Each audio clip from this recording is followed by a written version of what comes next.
Konnichiwa. I'm Abby Martin, and this is Breaking the Set. Well, the Tokyo Electric Power Company is officially one of the worst companies in the world. See, there's been another leak discovered at the Fukushima nuclear plant, and this time, it's from one of the 1,000 tanks housing radioactive water. You know, this is really starting to get old. TEPCO is responsible for what seems like one catastrophe after another since the 2011 earthquake. First, they lied about the scope of the damage. Then they hid the fact that 300 tons of radioactive water has been leaking into the Pacific every day for the last 2 years. And now another leak in TEPCO's poorly built storage tanks is responsible for spilling another 300 tons of radioactive water into the ocean. And if that isn't ridiculous enough, just check out today's headline. Fukushima worker accidentally switches off cooling pumps. Seriously? Wow, I'm glad there's so much room for human error with such a deadly technology. You know, I'm almost to the point in thinking that TEPCO is deliberately trying to destroy the planet. And if you're an American seafood eater at all concerned with radioactive fish ending up on your plate, you should be. Because 91% of imported seafood is not being inspected during the government shutdown. So while Congress continues to act like petulant children, I guess we'll hope for the best.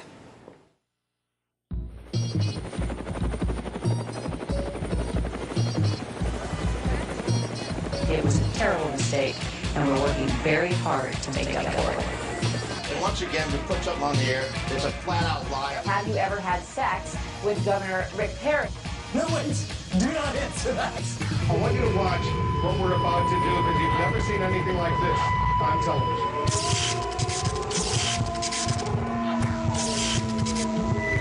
What we need is to question more and to keep it uncensored, real and raw. My simple mission is to change the globe. I'ma do it with this passion and fire and tone. These ones are hard hitting, you're watching your neck, but you need to tune in because we're breaking the set. Breaking the set. Breaking the set. In a post-9/11 world, the word terrorism is one of the most meaningless yet frequently used terms today. It's become a blanket label for everything from political violence to social unrest if the person or group committing said act is at odds with U.S. government policy. However, despite the fact that foreign and domestic policy is driven by fighting this tactic, there's no official government guideline on what defines terrorism. Seems a bit disconcerting when you realize that a word with no precise definition is one that's come to define our country. It's repeated ad nauseum throughout political speeches. It's used as the reasoning behind the classification of government files, and it's the final layer of judgment for the indefinite imprisonment of a potentially violent individual. So I set out to find out what the word really stands for and why it's so broadly applied today. Earlier, I spoke to Lisa Stampnitsky, author of the book Disciplining Terror, and I first asked her why the so-called terror experts have it all wrong. Part of the problem is that the concept of terrorism itself is a really problematic concept. It's undefinable in that terrorism experts themselves are working with many different definitions and unable to agree on what the definition should be. And it's got a number of suppositions built into it that make it really difficult for people to create rational or scientific knowledge about it. And in your book, you describe how political violence came to be labeled terrorism. Why did this evolution occur? So my argument is that political violence came to be labeled terrorism in the 1970s, and that before that, political violence, including things that we would now say are obviously terrorism, like hijackings and hostage takings, weren't really understood through this terrorism framework. I argue that it's both because there were a number of new kinds of incidents in the early 1970s, hijackings and so forth, which targeted Americans and Westerners, violence, especially post-colonial violence that went out of place. And this attracted the attention of the American government. But then the second part is that over the course of the 1970s, the way that experts and people in the government were talking about this political violence, this problem that they started to call terrorism, changed significantly. And you talk about also how the RAND Corporation was the first entity to turn the concept of terrorism into an object of knowledge and quantify the trends of terror. What is problematic about this approach? There are some things that are problematic about it, and there are some things that are not inherently problematic, but are just made difficult by the way we understand terrorism. So in order to quantify anything, you need to, meaning quantification, meaning make it subject to counting. You have to be able to agree on what it is and what it isn't. So in order to construct these databases, people have to decide what counts as terrorism, does an incident count as terrorism, and does it not? And because terrorism is such a conflicted and contested concept, it's inherently political anytime you do that. So, that's why creating these processes of quantification has been so problematic. It's not anything necessarily about the process itself. Sure. And you talk about, obviously, experts invented terrorism as we know today, and terrorism is inventing the experts. Is the war on terror essentially a giant feedback loop at this point? You could see it that way, although I would say that, there are many other actors in there besides terrorists and terrorism experts. But there is a sense in which, we have this war on terror, which is a thing that, we don't really even know what it is, and that in order to continue the war on terror, we need to decide what is terror and what is terrorism. Well, let's talk about the roots of radicalization, because we're constantly being bombarded from the media and political establishment about what the threat is without having that greater discussion about the motivation for violence, the roots of radicalization. How does this affect the way the average person understands the concept?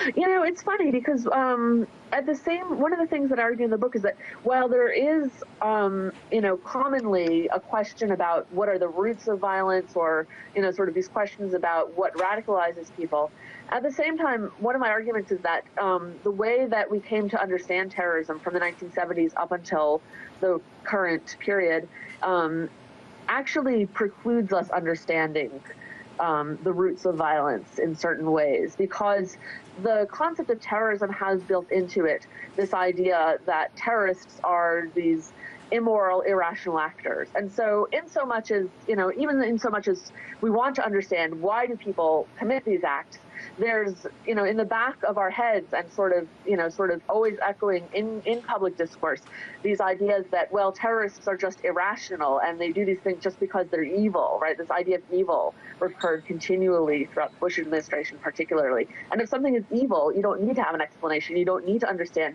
why this political violence is occurring. You just say, well, it's evil, and that's it. Well, it's undeniable that that is still perpetuated throughout the establishment, the fact that this kind of evil mythic, this grand myth about the evildoers, I guess you could say it's in a little bit more intelligent way now, but it's still there. Who's absolutely. really benefiting from keeping the public misinformed about the greater picture, I guess? You can say that, in a sense, states benefit from it, because states can manipulate the concept of terrorism in order to try and point it at, these are the groups that, what we don't like, so they're terrorists. And, you see this continually. You can look at any region of the world and see states, fighting against insurgents within their state or outside their state, and they'll use this label of terrorist in order to try to de-legitimate these groups. Absolutely, yeah. It's so subjective at this point. One man's terrorist is another man's freedom fighter. How powerful of a role do you think semantics plays into the influence that people's perception is of what a terrorist is? I think it's extremely important. There is no objective definition of what a terrorist is. And so it's, sort of our understanding of what is a terrorist is only constructed through these debates that happen. And why is it taboo to allege that a state can commit terrorism on a massive scale? We have night raids, drone bombings. Do these actions not terrorize citizens? Yeah, it's taboo because states don't want to be called terrorists, and states have a lot of symbolic authority. You have people out there, including some of the terrorism experts I study, who try to assert that states can in fact be terrorists, but it's very hard to make that assertion stick. Thank you so much, Lisa Stampnitsky, author of Disciplining Terror, How Experts Invented Terrorism. Really appreciate your time.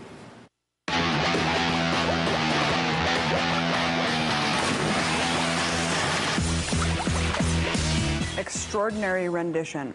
Those two words came to define the Bush administration's nefarious war on terror.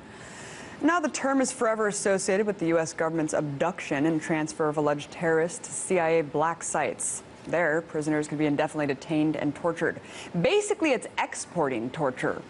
But of course, all of that was supposed to change when a constitutional law professor took control of the executive branch. Obama initially promised us a new era of transparency and due process for all, no matter how grisly the alleged crime. Which brings us to last Saturday's joint raids by U.S. forces in Somalia and Libya.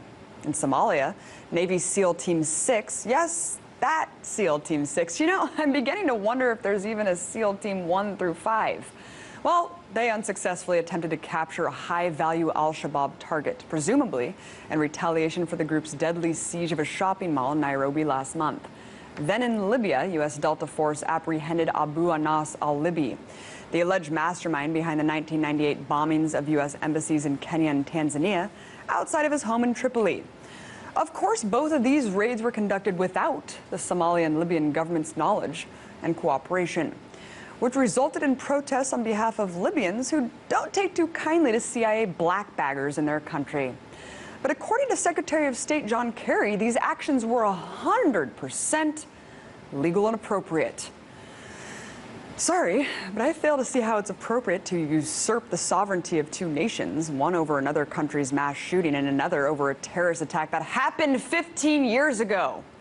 Now, according to military officials, al-Libi is being interrogated and held on a Navy warship somewhere in the Mediterranean Sea.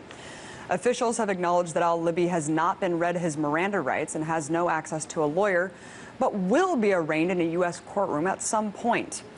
Mind you, this could be a week, a month, a year, or however long it takes for interrogators to get the answers they want out of al-Libi. Shockingly, many are praising Obama for not employing drones to assassinate al-Libi from the sky.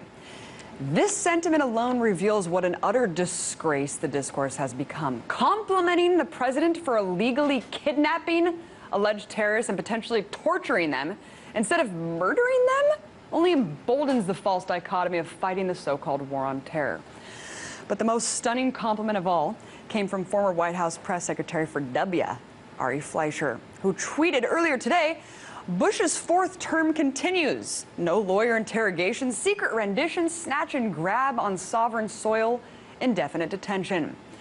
No, that wasn't a criticism of the president. That was a glorification of Bush 2.0. Because apparently snatching sovereign citizens from sovereign lands for 15-year-old crimes is something to celebrate. Still ahead tonight, we'll speak to U.S. Customs whistleblower Kathy Harris.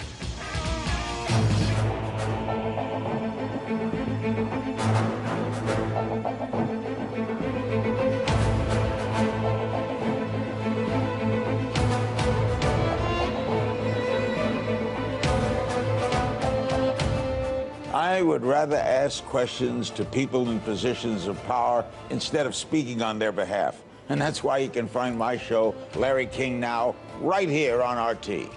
Question more.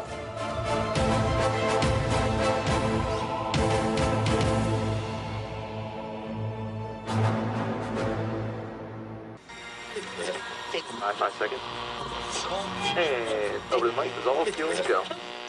Did you know the press is the only industry specifically mentioned in the Constitution? Stand by. That's because a free and open press is critical to our democracy. Track Alpha. Roll Alpha. In fact, the single biggest threat facing our nation today is the corporate takeover of our government and our press. Stand by, camera one. We've been hijacked by a handful of powerful transnational corporations that will profit by destroying what our founding fathers once built up. I'm Tom Hartman, and on this show, we reveal the big picture of what's actually going on in the world. We go beyond identifying the problem. We try to fix it. Rational debate and a real discussion of the critical issues facing America. Stand by on camera, go. Ready to join the movement? Then welcome to the big picture.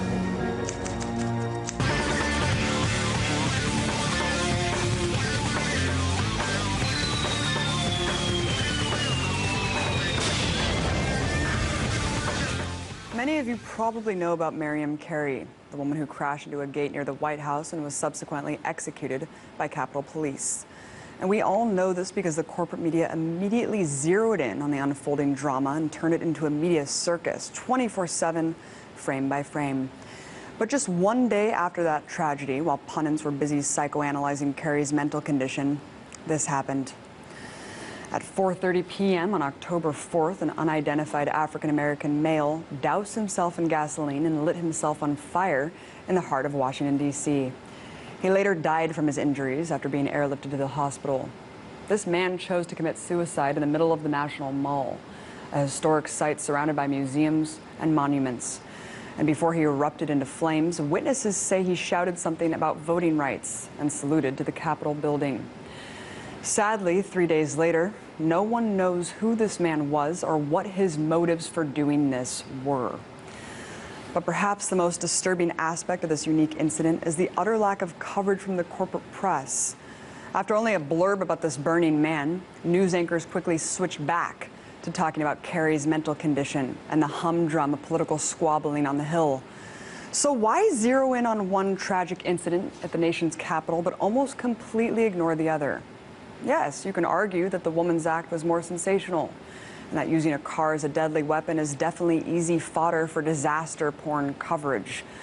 But knowing how much the corporate media loves to glom on to any disaster, big and small, its complete lack of analysis does seem like a glaring omission.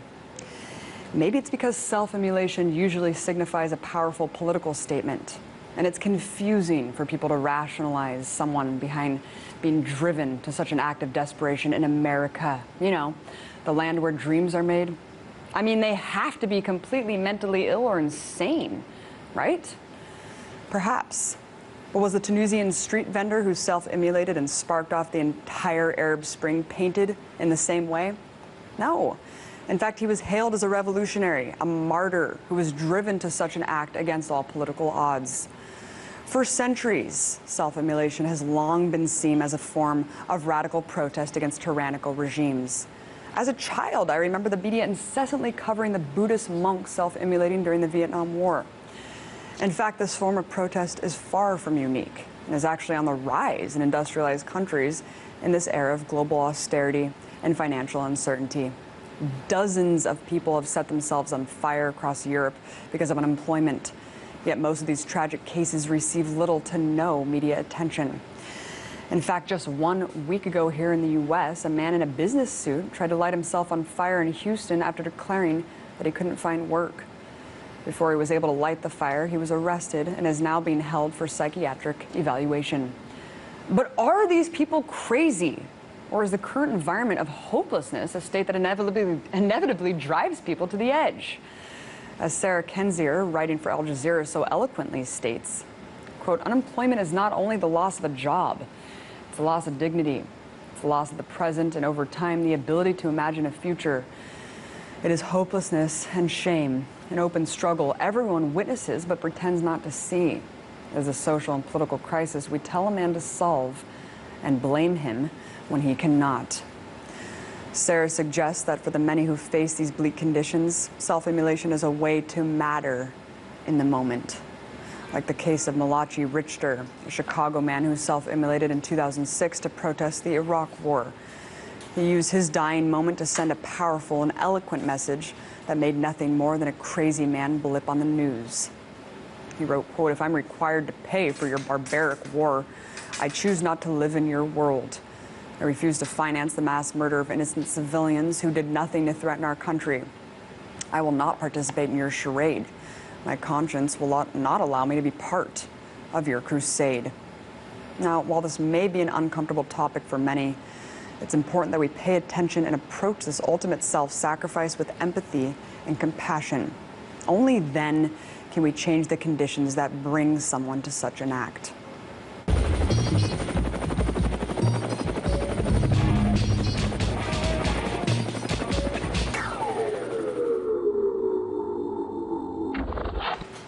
Stop and frisk may have been ruled unconstitutional, but the man behind the idea, New York Police Commissioner Ray Kelly, insists that it's still the best policy.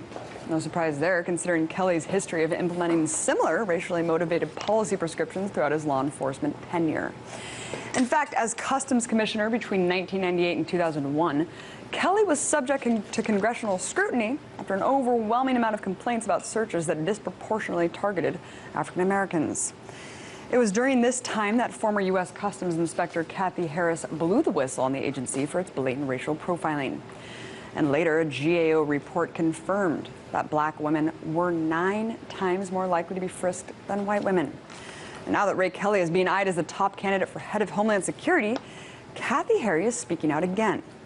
She joins me now to discuss the real possibility and the implications Kelly's nomination could have for civil liberties. Thank you so much for coming on, Kathy. Thank you so much.